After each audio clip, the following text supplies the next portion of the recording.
నమస్తే, welcome to our channel. నేను పద్మని. ప్రస్తుతంతో పాటు ప్రముఖ ఆధ్యాత్మికవేత్త, వాస్తు జ్యోతిష పండితులు, లలిత ఉపాసకులు బ్రహ్మశ్రీ నానాజీ పట్నాయక్ గారు మనతో పాటు ఉన్నారు. మాట్లాడతాం సార్. నమస్తే సార్. శ్రీమాత్రే నమః. కుంభరాశి వారికి ద్వితీయ స్థానంలో జరుగుతుంది సంచారం, వక్రగతి అంటే రాశిలోకి వస్తున్నాడు అని అనుకోవచ్చు. మరి ఈ వక్రగతి కుంభరాశి వారికి ఎటువంటి రిజల్ట్స్ ఇస్తుంది సార్? కుంభం వారికి కనుక చూసుకుంటే ప్రస్తుతం వీళ్ళకి ఏలినాడ్సనే నడుస్తుంది, 2వ స్థానంలో ఉండి అది వక్రించినందుకు మళ్ళీ రాశి మీదకి వస్తుంది దాని ప్రభావం కొంత. ఇంకొంచెం ఇంపాక్ట్ కొంచెం ఎక్కువ ఉంటుంది. అయితే ఇక్కడ ఏంటంటే ఎప్పుడైనా శని రాహు రాశిలో ఉంటూ శని వచ్చినప్పుడు ఈ 4.5 months వీళ్ళు తీసుకోవాల్సిన జాగ్రత్త ఏమిటంటే ముఖ్యంగా ఆరోగ్యం మీద. ఇంకోటి బ్లాక్ మ్యాజిక్స్ అవి జరుగుతూ ఉంటాయి, లేకపోతే గాలి ధూళి సోకుతూ ఉంటుంది, ఎవరో ఏదో చేయాల్సిన పని లేదు, అలాంటివి కొంచెం వస్తూ ఉంటాయి. అలాంటప్పుడు వీళ్ళు ఏం చేయాలి అంటే ఒక సాంబ్రాణి మనకి తీసుకున్న బొగ్గులు అది వేస్తారు కదా, ఓం పంచప్రేతాసనాసీన పంచబ్రహ్మస్వరూపిణి చిన్మయీ పరమానంద విజ్ఞాన గణ రూపిణి నమః అని చెప్పి ఒక 11 సార్లు 21 సార్లు 108 సార్లు చేస్తే ఆ సాంబ్రాణి పౌడర్ అందులో వేస్తూ ఆ మంత్రం చదువుతా చేసుకుంటుంటే చాలా మంచిది వీరికి. అంటే అనవసరమైన నెగిటివ్ ఎనర్జీస్ అనేవి రాకుండా ఉంటాయి. అంటే పొగకి కారకుడు కూడా రాహు కదా సార్. రాహు అమ్మవారికి ధూపం ప్రీతి కదా, ఇష్టం కదా, అందుకని ఇష్టమైనటువంటి ధూపం వేయడం అనేటువంటిది మంచి ఫలితాలు ఇస్తుంది. అమ్మవారి సాధనలో కూడా అదొక మార్గం చెప్పాలి, ధూపంతో చేసేటువంటిది. ఇంకోటి ఏంటంటే ఎప్పుడైనా ధూపంతో అమ్మవారికి కనుక సాధన చేసినప్పుడు మన మాయ తొలగిపోతుంది. ఎందుకంటే రాహు ఎనర్జీ నెగిటివ్ తగ్గిపోతుంది. అనవసరమైన ఊహలు, ఏదో జరుగుతుందేమో భయం ఇప్పుడు ఉంటుంది కుంభం వారికి. ఏదో జరుగుతుందనే భయం పోతుంది. అది కాకుండా ఇప్పుడు 4th లార్డ్ ఎప్పుడైతే 8th హౌస్లో నీచపడి ఉండి శుక్రుడు శని యొక్క దృష్టి ఉందో ఇదేం జరుగుతుందంటే ఎప్పుడైనా మీరు చూడండి ఎనీ యాక్సిడెంట్ ఆ సెకండ్లో వాళ్ళకి ఏదో కళ్ళు మూసుకున్నట్టు అవుద్ది.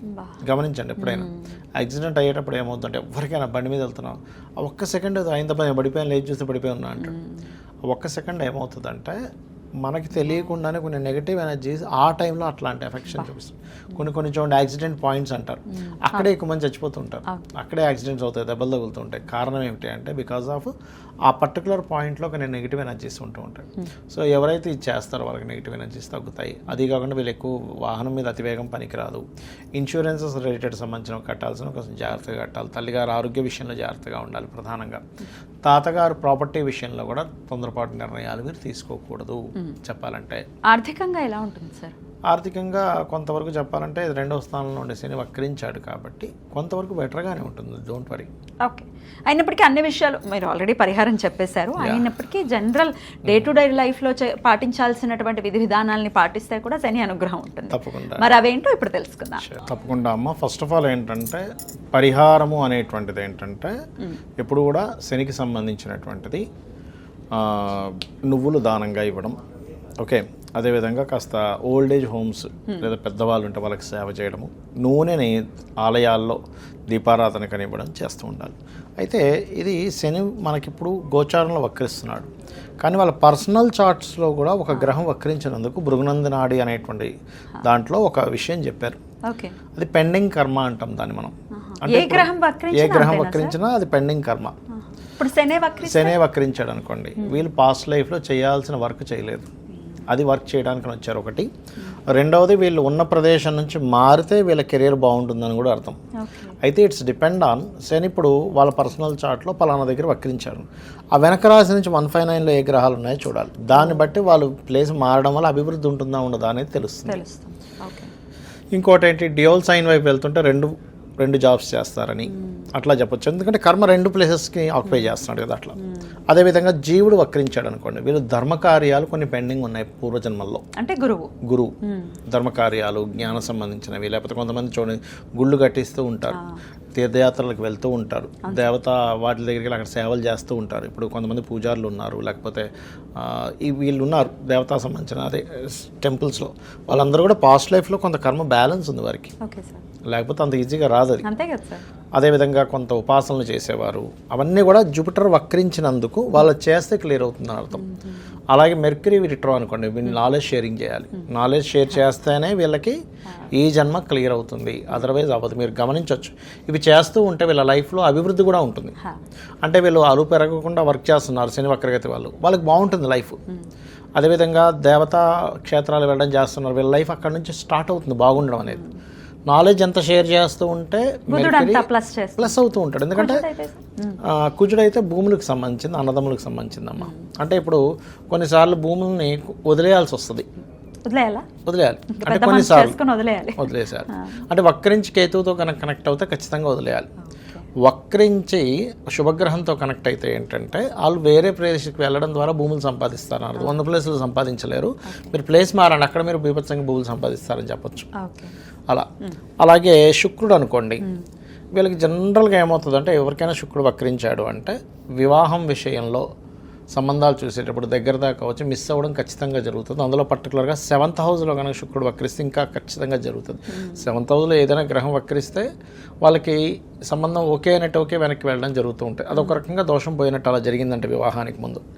అలాగే వీళ్ళకి లగ్జరీ ఫైనాన్స్ సంపాదన లగ్జరీ అంతా కూడా వేరే ప్రదేశానికి వెళ్ళడం వల్ల బాగుంటుందని కూడా చెప్పొచ్చు. అయితే ఇక్కడ ఏంటంటే అది స్త్రీ జాతకం అనుకోండి, ఇంకా ఖచ్చితంగా స్త్రీమూర్తికి మార్పు వల్ల బాగుంటుందని చెప్పాలి. కాకపోతే ఇక్కడ ఏంటంటే ఎప్పుడైనా ఏదైనా గ్రహం వక్రించినప్పుడు, ఉదాహరణకి ఇప్పుడు వృషభంలో ఉండి శని వక్రించాడు, అప్పుడు నీచం వైపు వెళ్తుంది.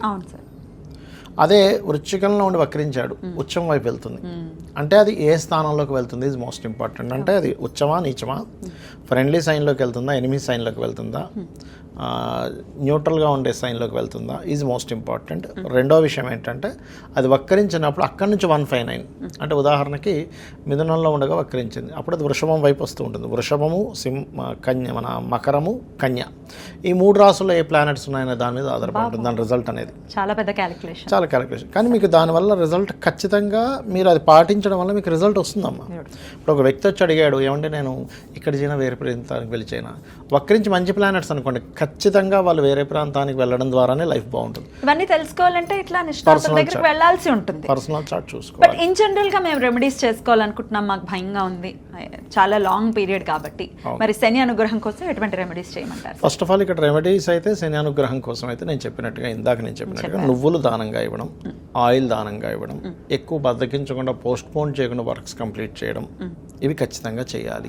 ఎప్పుడెప్పుడు దానం ఇవ్వమంటారు? శనివారాలు ఇవ్వాలమ్మా ఒకటి. రెండవది శని వక్రగతి ఉంది అంటే ఫస్ట్ ఆఫ్ ఆల్ వాళ్ళు అర్థం చేసుకోవాల్సింది, వాళ్ళ కిందని పనిచేసే వాళ్ళని ఎక్కడా కూడా హీనంగా చేయకూడదు. ఎందుకంటే వాళ్ళకి సేవ చేయడానికి పుట్టాడు ఈయన. మళ్ళీ సమ్ వర్క్, ఇంకా పోయిన జన్మలో మనకు మంచి జాబ్ ఇచ్చాడు బాస్, కానీ మనం ఏదో తూతూ మంత్రంలా చేసి వెళ్ళిపోతున్నాం, అదంతా కూడా పెండింగ్ వర్క్. మళ్ళీ పెండింగ్ కర్మ. ఇప్పుడు అనుకుంటా ఏముందిలే బాస్ చూడట్లేదు, ఇక్కడ సీసీ క్యామ్స్ లేవు, మనం వాడిందే ఆడ పాడిందే పాట అనుకుంటే కాదు. అది ఎవ్రీథింగ్ ఈజ్ కౌంట్స్.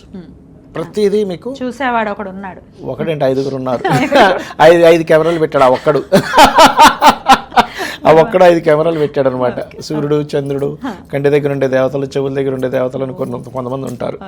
వీళ్ళందరూ కలిసి 5 రికార్డులు ఒకటే అయి ఉండాలి. మళ్ళీ రాసి వీడియోలు తీసి పెడతారు. వీడియో చూపిస్తారు, నేను చేయలేదండి, ఇక్కడ చేసి నువ్వు కాదా. ఇక దేవతారాధన, అమ్మవారి ఆరాధన కానీ లేకపోతే ఏ ఆరాధన కొంచెం మంచి ఫలితం ఇస్తుంది? ఎప్పుడైనా శని ఈ కలియుగ దైవం వెంకటేశ్వర స్వామి ఆరాధన అయితే పంచమాధిపతిని బట్టి ఏ ఆరాధన అనేది చెప్పాలి, 9వ అధిపతిని బట్టి ఏ క్షేత్రం అనేటువంటి చెప్పాలి. దాన్ని బట్టి వాళ్ళ పర్సనల్ చార్ట్లో 9th లార్డ్ 5th లార్డ్ చూసుకోవాలి. రైట్ సార్, చాలా అద్భుతంగా తెలియజేశారు సార్. భయపడాల్సిన అవసరం లేదు, మన నడవడిక బాగుంటే ఖచ్చితంగా ఆయన మంచి రిజల్ట్స్ ఇస్తాడు. అంతే కదా. ఇప్పుడు నడవడిక అంటే ధర్మము. ఇప్పుడు లలితాసహస్రనామాల్లో ధర్మాధ్యక్ష, ధనాధ్యక్ష, ధనధాన్య విబద్ధిని అంటుంది. అంటే ధర్మానికి అధ్యక్షురాలు. ధర్మానికి అధ్యక్షురాలు అయినప్పుడు ఆ ధర్మంగా ఉంటే అమ్మవారే ఓకే వీడు ధర్మంగా ఉన్నాడు రా అని చెప్పి ఆవిడే ధనం ఇచ్చేది. ఖచ్చితంగా.